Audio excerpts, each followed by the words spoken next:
Hello, everybody. I'm Alastair Beddow. I'm the Managing Director here at Meridian West. Welcome to the third webinar in our Client Listening in Action series.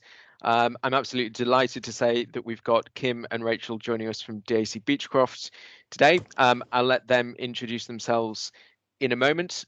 Just a quick introduction from myself to start with. Those of you who don't know Meridian West, client listening and CX is one of the key areas that we work in, helping professional firms and B2B advisors really understand what their client experience looks like, help them measure and improve that.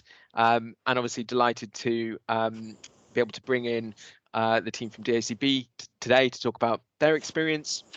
As I said, this is the third and final webinar in a series of 3. If you've missed any of the other 2, they're available on our YouTube channel, and we'll send the links around to that as well. We had Ian Benison from Intertrust join us last week, telling us all about how he manages the program there, and in particular the experience of running that globally across 30 plus countries. Today, Kim and Rachel are going to be talking to us a little bit about the program at DAC Beachcroft, what their journey so far has been like, in particular how they've managed to scale and build momentum around the program in terms of driving internal engagement and then action off the back of the feedback collected. We do want to give you all an opportunity to ask questions as well. So the chat function is open. If you've got questions as we go through, please add them in and I'll either field them as we go through or make sure we leave some time at the end to cover those as well. So don't be shy in asking questions as we go through. So to introduce our guests today, we've got Kim and Rachel joining us from DACB.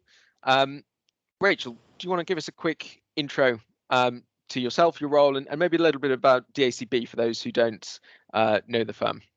Yep, sure. Thanks, Alastair, and thank you very much for inviting us along today. I'm very excited to be telling you about our programme at DACB. So I am Rachel Montgomery and I head up the client listening programme here, working closely with Kim and with Avril, who joined us this week. I'm also Deputy Director of the Clients and Markets team, so work sort of with the broader team as well. I spent a number of years working in law firm marketing and business development, but focusing specifically on client management and client listening programs.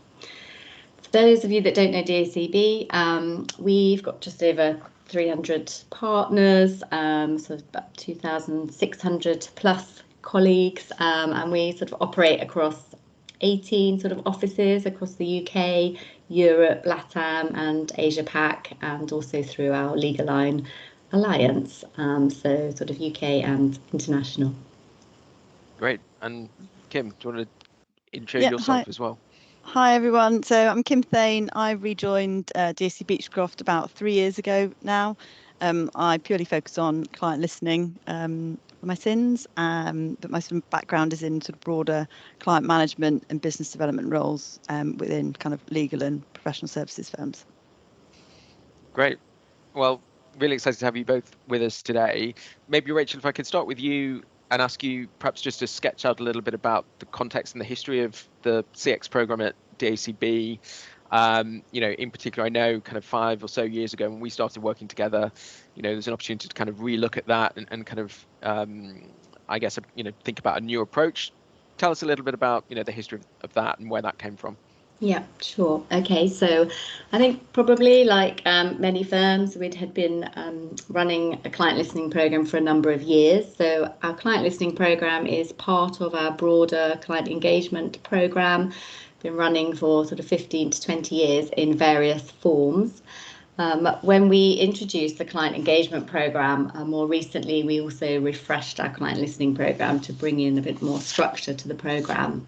So whilst we had been conducting client interviews for 25 years plus, I think we wanted to introduce new strands into that program. So that started with a program of relationship reviews for our key accounts, and then we supplemented that with post-matter reviews in certain practice areas. And throughout all of this, we were also conducting tender debriefs, whether we had won or lost a bid. So we have been sort of conducting those different strands of research for a number of years, which have obviously been extremely valuable to us. But I think sort of 4 or 5 years ago, we were looking to review and refresh the programme, and sort of reviewing objectives and goals. I think we felt that although we had a lot of valuable information coming in, we weren't really sort of drawing it together to create one picture of what our clients were telling us. Our sort of different channels were quite siloed. I think we, to be fair, were struggling with the volumes. The volumes weren't as high as we would want them to be to, again, get a complete picture of what clients were telling us. And I think we also wanted our listening to be more integrated into our wider sort of marketing and business development, so that the listening could really add value to our marketing and business development campaigns, as well as those individual relationships. So we sort of set out to review and refresh the programme 4 or 5 years ago, which is when we started working with Meridian West. Yeah. And Kim, Rachel's obviously given a very high level flavour there of some of the broad activity. Perhaps you could fill in a little bit more detail in terms of what the programme looks like today, the kinds of activity you're carrying out. Yeah, sure. So we kind of, where possible, we're sort of aligning kind of client listening activity to sort of the client life cycle. So we're looking at sort of the bid pipeline and when clients are coming up sort of for panel review. We have sort of 4 different kind of key stages of kind of the client engagement where we typically seek feedback. So the tender debriefs that sort of Rachel mentioned, we do sort of onboarding reviews, so sort of 6 months into a new relationship with a new client, asking about that initial experience of working with us. We do post-matter reviews, so after significant projects or pieces of work, seeking feedback that we can learn from, sort of to work from in the future on similar matters. And also we've got more kind of comprehensive relationship reviews where we look at the broader scope of that sort of relationship. I think sort of last year when we sort of reviewed the feedback, I think in terms of volumes, we sort of got over sort of 300 pieces of feedback across sort of 120 clients. So really looking across all different sectors, across different work types and those kind of different touch points. I guess in terms of what we ask our clients across that, we it's a variety of sort of quantitative metrics, looking at kind of key performance indicators, so we can actually have something tangible to measure. But we also ask, as you know, a large number of sort of open-ended questions to get some sort of richer and qualitative results, both across sort of historic kind of service and performance, and looking at the team, but also starting to open up and sort of look ahead to the future about kind of how the requirements are changing, what the challenges facing our clients are, and then sort of what their priorities are and how that impacts us as a service delivering to them. Yeah, and what's the kind of balance of channels you're using in terms of, you know, online and other ways of collecting that feedback? Yeah, so we use a combination of sort of in-person and telephone interviews, and sort of online surveys. I think probably at the moment we've got probably a third of our insights are coming, maybe even half this current year, from the telephone interviews, compared to sort of a couple of years ago where that was probably only a quarter. So we're seeing a real shift towards that more sort of telephone-based interview to get those richer insights. Interesting. And Rachel, I mean, I know obviously this is an evolution and a journey, but you know, if you were looking back away, I guess where you started from, where you've got to so far, what would be some of the kind of key achievements that you'd point out? I think something that we've always been proud of, but you know, I think it's increasingly growing, is probably that buy-in from senior stakeholders actually within the firm to the programme. So we've always had good buy-in at a management level, but I think we are really seeing that increasing, and we're seeing listening sort of coming at the heart of firm-wide communications, maybe sort of town hall events, seeing our client listening results and the voice of the client being at the heart of our sort of exec board, main board discussions, and whether that's feeding back on the results that we've had, and then inviting kind of clients in to those boardroom discussions. So I think I think it is vital for the success of a program to have that senior stakeholder buy-in, and I'm pleased to say that we have got it, and it's growing through different channels. So that's been fantastic for us. And I think as well, and Kim can talk a bit more about this because a lot of it is down to her, then the growth in the volumes of the feedback, is something that we've been particularly proud of, I think, over the last few years. And I know a number of people probably on the call will perhaps be in a similar position where, buy-in is a challenge, and it's something that they're working through. I mean, Kim, from your experience, what's really helped achieve that at DACB? What would you point to has helped on the journey so far?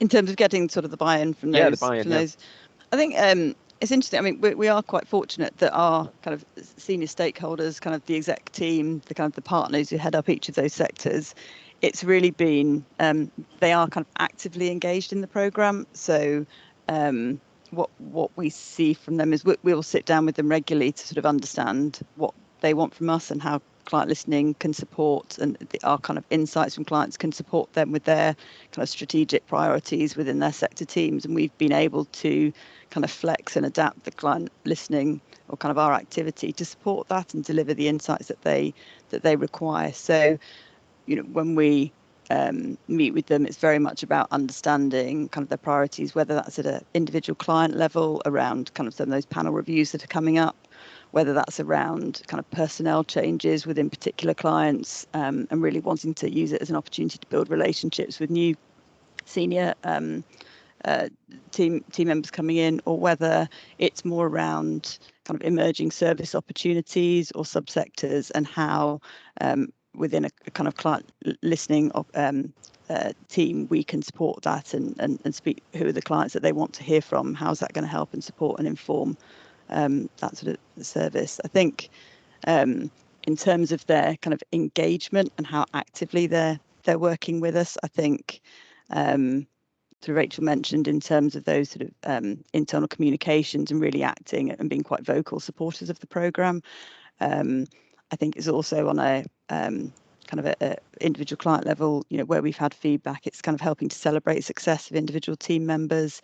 It's looking at how they're actively engaged in the programme. So they will take on sort of that independent advisory partner role, and actually going out to speak to the clients, hearing from them directly themselves, and then playing that back into the client relationship teams and actually being that kind of sounding board for them. And it's interesting, my observation as one, obviously kind of working closely with you, but external from the firm is, the way that I guess it has been a bit of a snowball effect with, different parts of the firm getting engaged and that kind of rippling out to different teams. And, that very much seems to have been the experience. And I don't know, Rachel, again, what you've learned in terms of, that buy-in journey and any kind of critical moments or things that you'd point to that have helped there. What would you say? I think, Kim touched upon it, but actually I think building flexibility into the programme has been key in terms of getting buy-in from all parts of the firm, because I think when we started, we were running a very structured approach to our relationship reviews, which is still appropriate for some of our bigger, larger relationships. But those reviews could take 3 months from start to finish, and I think with some of the areas of the firm where it's maybe smaller client relationships or maybe just working with 2 or 3 sort of key stakeholders, that felt sort of quite an obstacle really to go through. And so I think we have really tried to introduce the right channels for, the different parts of the business. So whether that's obviously focusing more on post-matter reviews for some of the transactional areas, or also introducing a more light touch sort of relationship review. So again, that could be just a couple of telephone interviews. It doesn't have to be the all singing, all dancing sort of review from start to finish. So I think definitely flexibility in the programme, so that I think people feel they have a choice of what channel is right for their particular client. I think as well, just always, I think the more that you're doing, the more that you can give examples of how listening is having an impact. So I think there's a lot of positive comments coming back from clients about how they have enjoyed going through the process, got value from the process, maybe using us more as a result. They can see our commitment to service improvement. So I think it's having those examples to share. So I think to give reassurance probably back to the partners and the legal teams to say, actually, clients are embracing this. They would like us to be doing this, and these are some of the sort of positive benefits. Yeah, it's interesting. There's a question that's just come in, I can see, about piloting, and Rachel, in terms of the early stage of the journey, how did you kind of identify which part of the firm to start with, if you like? Was piloting part of the process for you? It was part of the process. So I think from a relationship review sort of perspective, then, probably maybe like many others, sort of start with the sort of the top tier of the larger accounts, and then look to roll that out across the piece. I think in some of our other channels, yes, it will be piloting by taking a practice group and sort of looking to roll out a process. When we were reviewing our post-matter review process, we sort of reviewed it, put in a more robust process, started with one practice area, and then once that was working sufficiently, we were then sort of able to roll that out further to other practice areas. And have you encountered much in the way of kind of pushback or skeptics in the firm who say, well, actually, no, got a great relationship with our clients, thank you very much, we know what they want? Has that been a challenge, and if so, how have you addressed that? I was going to say, I think it is still a very real challenge, and I think there are still those in the firm that are reluctant to let obviously they've worked and invested a lot of their time personally into building a relationship with the client, and they are nervous about bringing in someone independent, not just from our own team, but obviously an external organisation to speak to clients on their behalf. So I think there is that natural reluctance there. I think we've had a couple of examples recently where senior partners might have been initially reluctant to undertake the review, but actually, towards as the exercise concluded, actually they really started to see the benefit to them, how the client listening, the relationship review really helped to not only kind of elevate some of his own conversations, but actually was a catalyst to further ones, and it really almost some extra, like the validation of kind of priorities, and really helped to clarify where they should be focusing as an account team. It's a real opportunity. So to convert those kind of skeptics has been really positive. And I guess one of the things I'm be interested to hear from, Kim mentioned obviously the kind of the scaling up of the program, and in the last couple of years doing several hundred pieces of feedback across those different channels. I mean, Rachel, if you were looking back at the journey, are there particular friction points, if you like, as you've scaled up, things that have been more challenging to address? I think certainly sort of having the right sort of resource, I think, behind the program is significant, and so I think honestly we haven't really been able to sort of move into the volumes that we're doing now until we actually had people who were dedicated to client listening. So I think a lot of times client listening is just part of someone's broader role, whether that's a business development role or a kind of a bids role. And I think that's always very difficult. Client listening often falls down to the bottom of the pile when an urgent bid comes in or some other kind of BD activity. But when Kim joined us in sort of 2019, for us that was a real step change, because Kim was focusing solely on our client listening program, and I think you can't sort of underestimate the power of just having that consistency of focus really on the program. So I think having that dedicated team, obviously for us with Kim, and also we have a client listening executive as well, dedicated to this area, has been really important. I think the challenges are nice challenges, but then obviously as the volume grows, you then also have the challenge, I think, of the volume of feedback coming in and getting sort of the right feedback to the right people at the right time, which has sort of been an interesting challenge for us to go through as well. When there wasn't so much feedback, you're almost pouring over it and eking it out. It was great, but now it's sort of flying in, and it's like, okay, there's so much useful information in here. Who needs to see it when? But also making sure that you're still following your strict governance procedures. You know, we sort of have a bond of trust really with the partners who are saying, yes, of course, go and talk to my clients, but then you're saying, you know, this information certain information will only be seen by certain people in the right way. So I think it's streamlining our processes, setting up sort of templates, processes, and sort of governance procedures really to match the volumes of information as it comes in.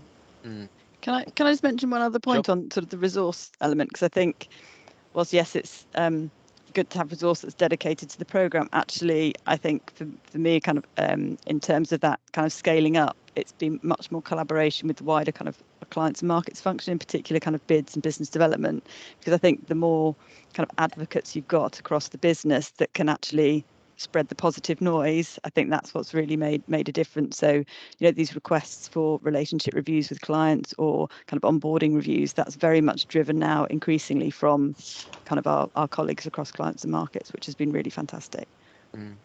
And while we're on the topic of resource, there's been another question come in. I think, I can't remember if it was Rachel or Kim, one of you mentioned the kind of advisory partners that you've got, you know, conducting some of the feedback themselves. You know, can you say perhaps a little bit more about that? The questions, you know, are they typically kind of heads of sector? Are they completely independent of the relationships? How you know, what's their role and how are they selected in the business? So I think we have always felt it's important from the beginning to have that sort of independence as part of our relationship reviews. So certainly when we are conducting those interviews ourselves and our own partners are conducting them, it's not the CRP, it's an advisory partner who is a senior sort of partner within the firm. So for us, we operate very heavily along sort of sector lines, and so we go to market through our core sectors as well as our sort of core practice areas, and so quite often it's our sector heads and their sort of fellow partners who are undertaking those advisory partner reviews, and I think again it's important that they are undertaking the review. They're not actually trying to come up with lots of solutions in that review. They're asking questions, they're listening, and they're bringing that information back to the CRP and the CRM team, I think, for them to be able to come up with the solutions. And I think so that the CRP still has the ownership for making any changes or capitalising on any opportunities.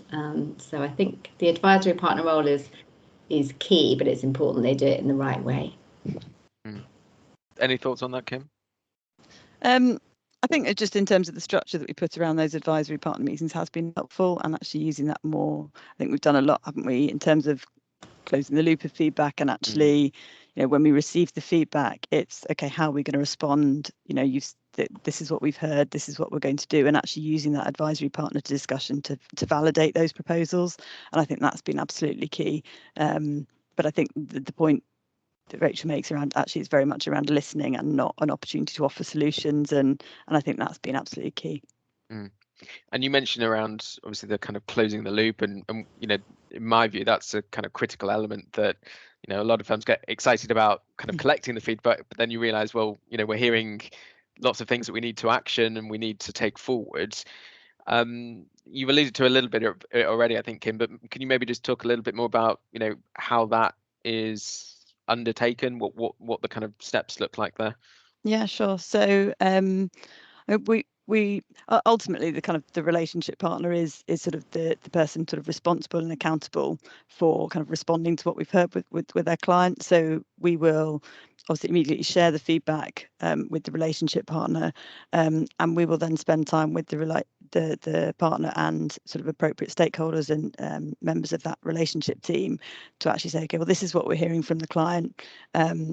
How do we best respond as an organisation to what we've heard? So there might be opportunities from a business development perspective in terms of growing the relationship. There might be some service issues. There might be opportunities around, sort of added value and how we adapt our proposition. So it's really taking each of those sort of in turn and actually look at kind of a proposal. So, and actually learning from other client reviews, other relationships. Okay, what can we replicate? What's worked well elsewhere? And we try and capture and formulate that as sort of a series of commitments. So in terms of a document, which we will then share back with the client. And like I said, mentioned sort of the validation point. So are these proposals going to address all the kind of areas raised within the feedback? Where should we be prioritising our time to actually deliver, I guess, the greatest impact in the response? I think as our kind of central team, we almost then sort of hand that over to the relationship team and the relationship partner. And I think there's the final step for us is really sort of just checking back in sort of 6 months down the line to kind of say, well, these are the commitments, how are we actually getting along with them, and is there anything more that we can do to actually just ensure that we have delivered what we said we would do, so that they get to see the value in the process. Yep. Just a reminder for people that the chat function is open. We've got about 4 or 5 minutes left, so do get your questions in if you have them. I wanted to pick up on, I guess, Rachel, another element of this kind of closing the loop, as well as actioning particular things for key accounts, key clients, is also trying to extract as much value from the feedback, sales opportunities, BD opportunities, looking at innovation, growth areas for the firm. How are you kind of extracting that insight and playing it back to the business? Where have you been successful there? I think so I guess maybe at sort of on 3 levels we might sort of look at that feedback as it's coming in. So obviously on a client by client kind of basis, which is by far kind of the most important in terms of the listening.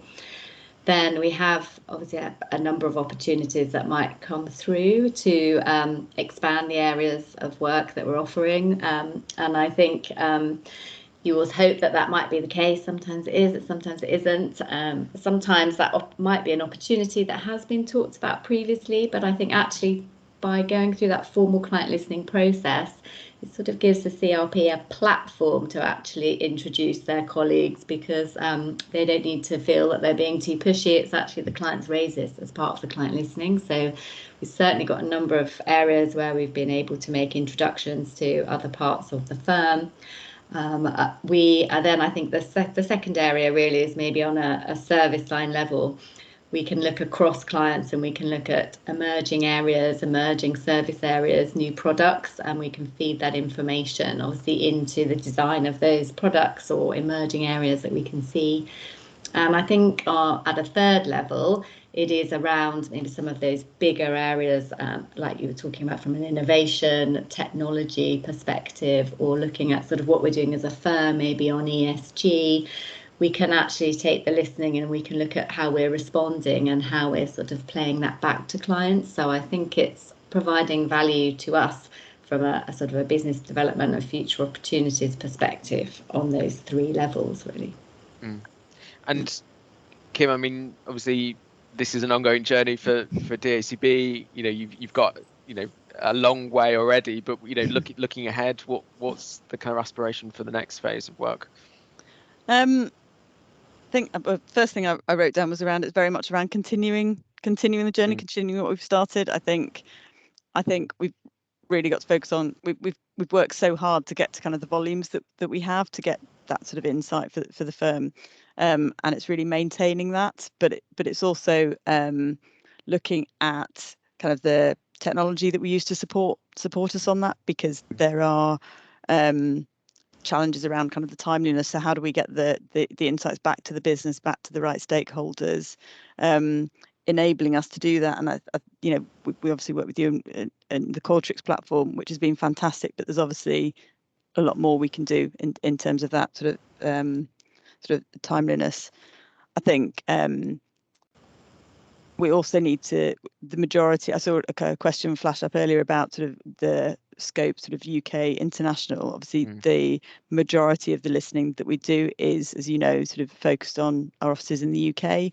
We have done a couple of projects internationally, but that's very much sort of where I see sort of the growth of the programme and really sort of the next steps.